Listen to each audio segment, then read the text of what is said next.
will occur this afternoon with Judge Kavanaugh's nomination. You have to go back 137 years in American history to find a closer vote for a Supreme Court justice.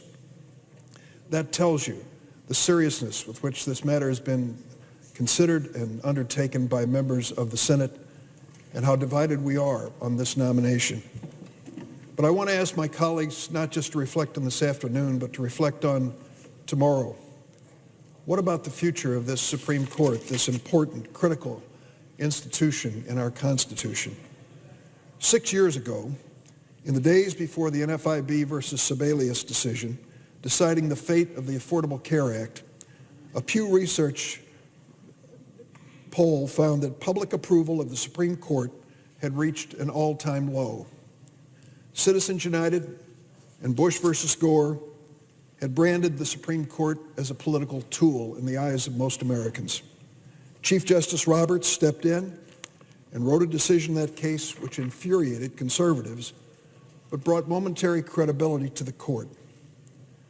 Filling this critical Kennedy vacancy with Judge Kavanaugh will again raise the question about Supreme Court politics.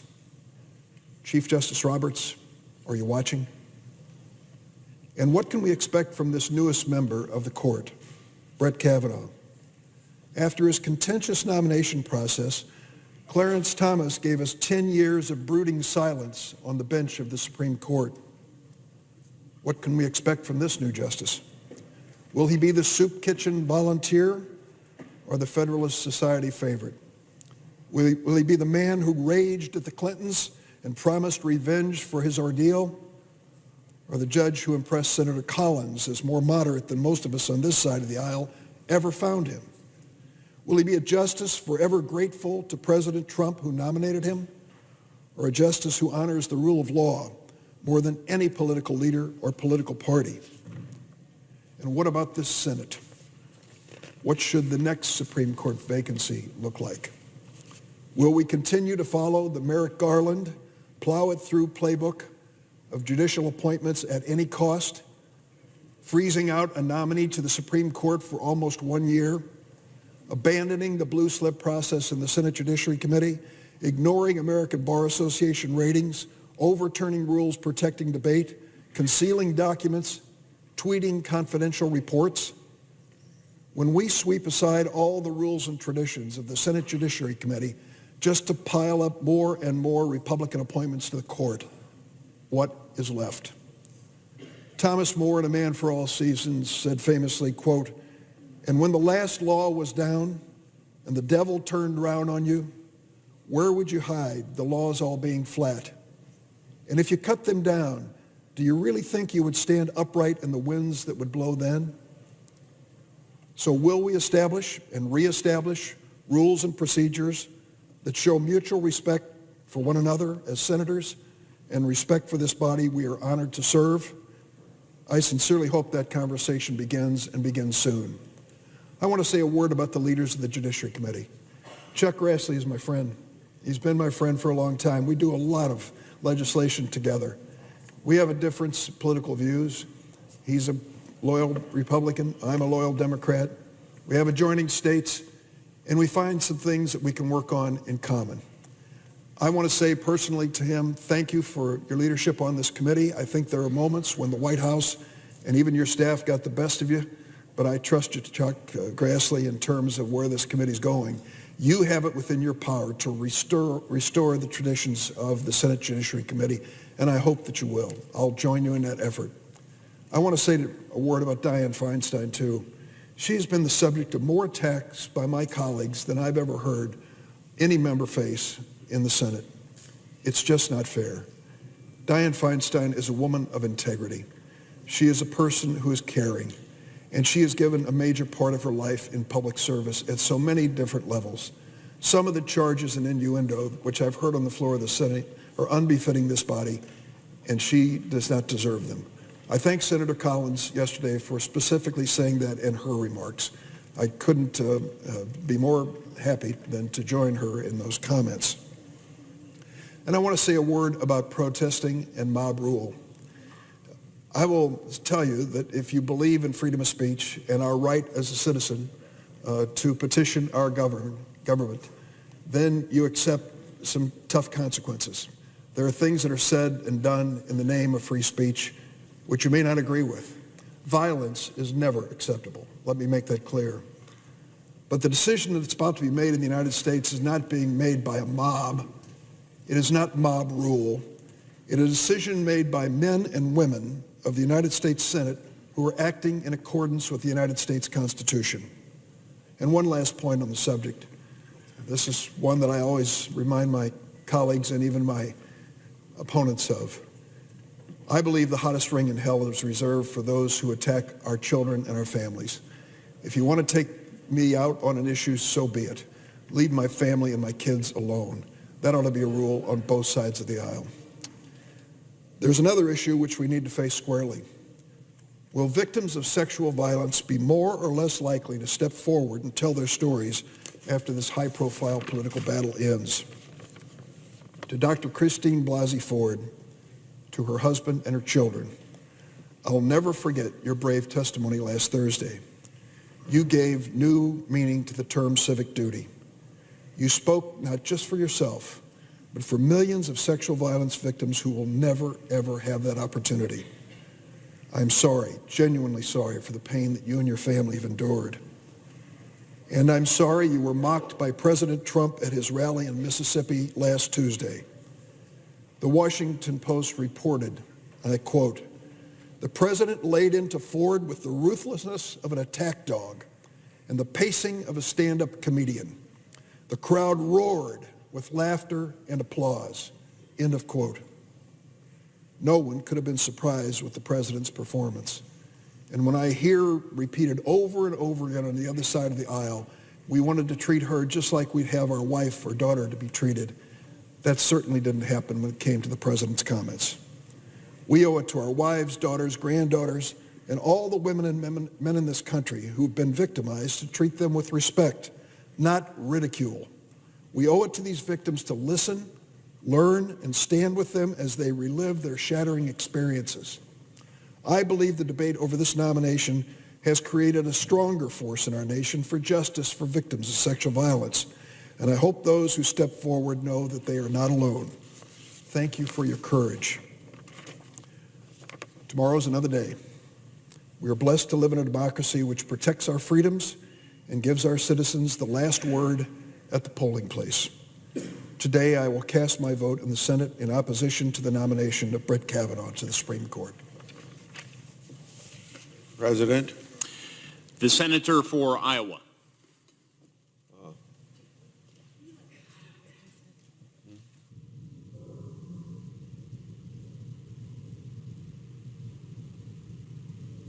Before Senator Grassley starts, I ask unanimous consent that Manpreet Taji, a judiciary staffer in my office, be granted floor privileges for the remainder of the day.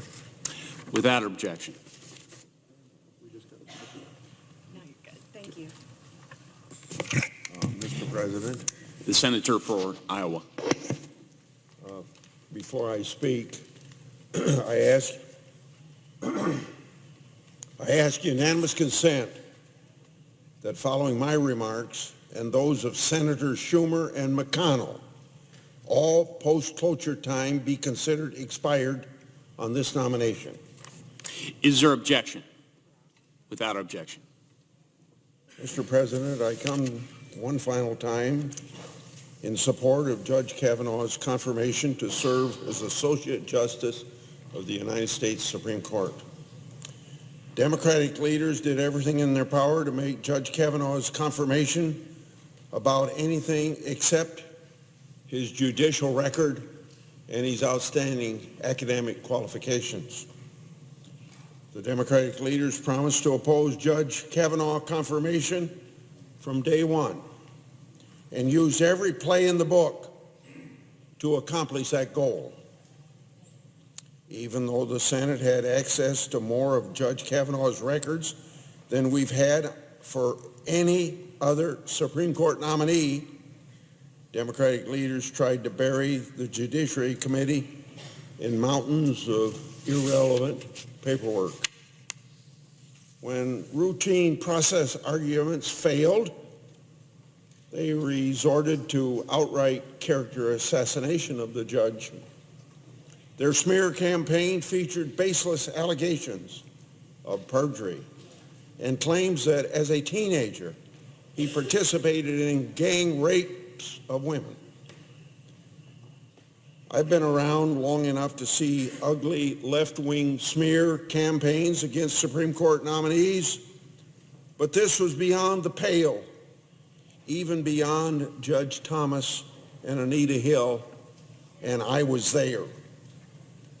I'm encouraged that most of my colleagues had the courage to stand against the politics of personal destruction.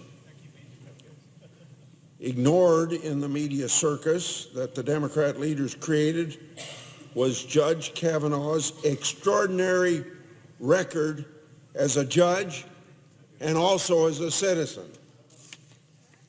I've said from the day the President announced Judge Kavanaugh's nomination on July 9 that Judge Kavanaugh is quite possibly the most qualified person ever nominated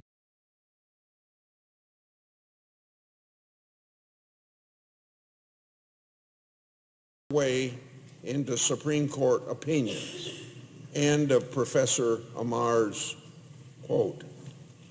Judge Kavanaugh will not only bring his keen intellect and deep knowledge of the law to the Supreme Court, he will bring some other very important judicial characteristics as well.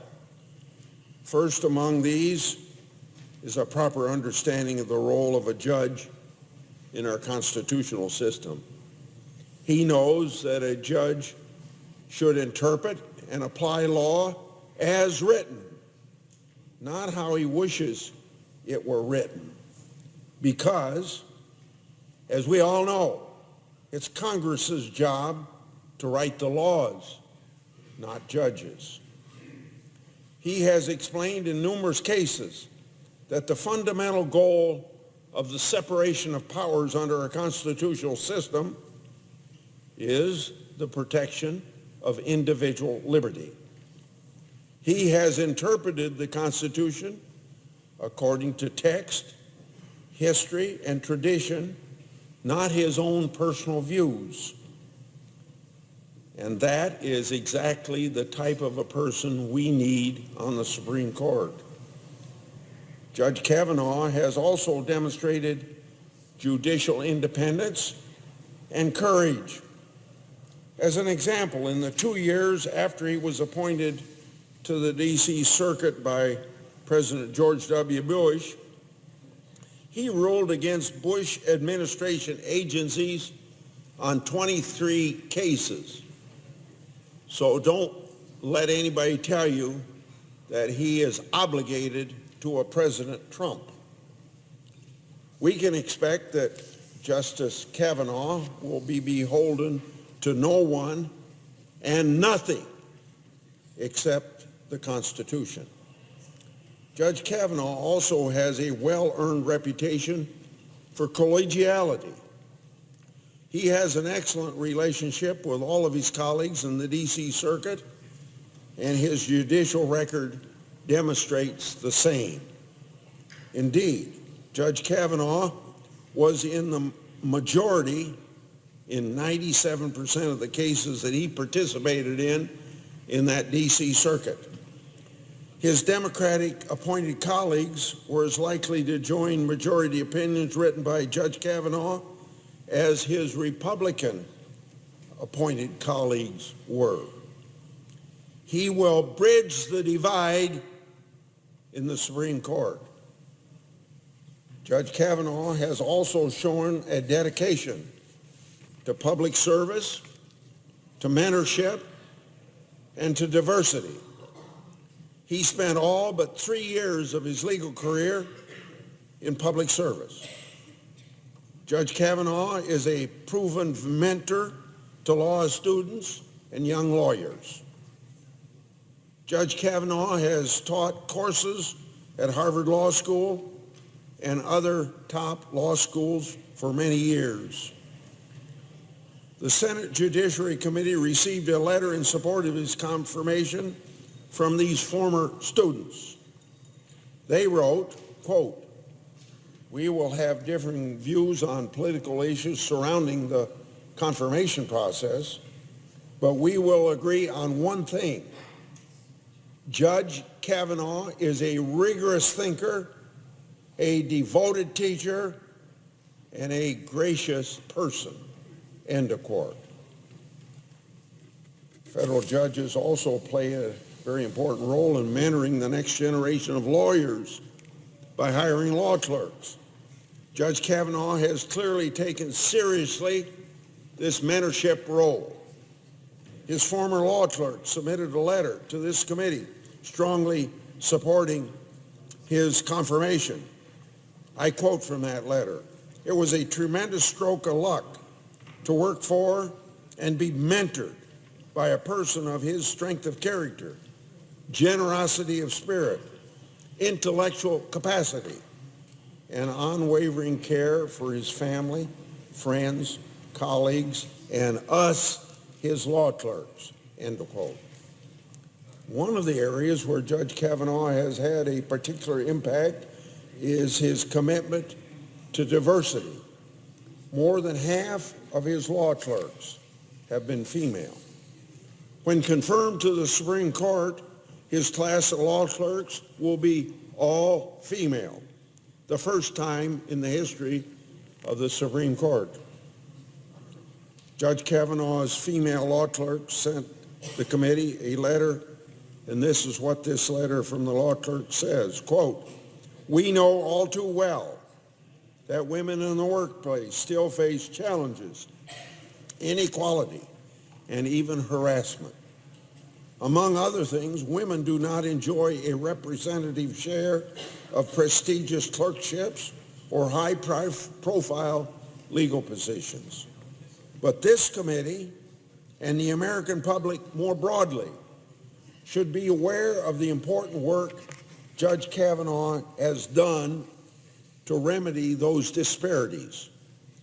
In our view, the judge has been one of the strongest advocates in the federal judiciary for women lawyers," end of quote. Well, as I think about history, it leads me to this. The confirmation of Judge Kavanaugh is particularly meaningful to me.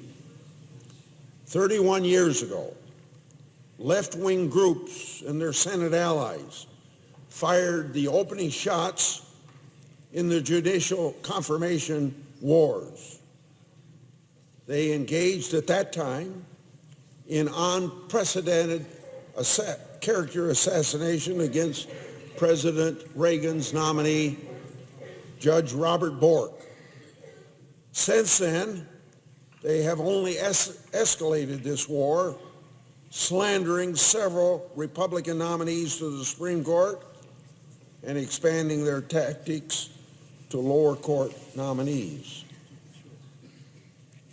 So then, as history tells us, more than 3 decades later, left-wing groups and their Democratic allies in this body went back to the very same playbook. They tried the very same character assassination tactics against the person nominated to the very same seat that Judge Robert Bork was supposed to fill. They succeeded 31 years ago, but this time they failed. So I look forward to voting to confirm Judge Kavanaugh this afternoon and to greeting him as Justice Kavanaugh the next time I see him. I yield.